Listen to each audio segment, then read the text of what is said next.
Hi friends, welcome to my channel. ఈరోజు ఏంటని చూస్తున్నారా, రాగి ఉప్మా. అది ఎలానో చూసేద్దామని ముందుగా ఒక ప్యాన్ పెట్టుకొని అందులో నెయ్యి వేసుకొని జీడిపప్పులు పల్లీలు వేయించి పక్కన పెట్టుకోవాలి. అలా పక్కన పెట్టుకున్న ప్యాన్లో మళ్ళీ 1 టేబుల్ స్పూన్ నూనె వేసి పోపు దినుసులు కరివేపాకు వేసి వేయించాలి. వేయించిన తర్వాత ఆనియన్స్ పచ్చిమిర్చి వేసి అవి కొంచెం లైట్ కలర్ చేంజ్ అయ్యే వరకు మగ్గనివ్వాలి. మగ్గిన తర్వాత చిటికెడు పసుపు ఇంకా టమాటా ముక్కలు వేసుకోవాలి. వేసి అవి కొంచెం ఫ్రై అయిన తర్వాత మన టేస్ట్కి సరిపడా సాల్ట్ వేసుకొని వాటర్ పోసేసుకోవాలి.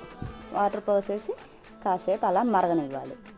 మరిగిన తర్వాత ముందుగా వేయించి పెట్టుకున్న పల్లీలను వేసి అలాగే ముందుగా ఒక గిన్నెలో రాగి పిండిని తీసుకొని దాంట్లో నీళ్ళు పోసి ఉండలేకుండా కలుపుకొని అది ఈ మరిగిన నీటిలో పోసేయాలి. పోసేసిన తర్వాత రవ్వ పోసుకోవాలి.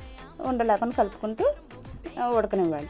ఉడికిన తర్వాత దాని మీద నెయ్యి వేసి టమాటా చట్నీతో సర్వ్ చేస్తే చాలా టేస్టీగా ఉంటుంది. నచ్చితే లైక్ చేసి సబ్స్క్రైబ్ చేయండి.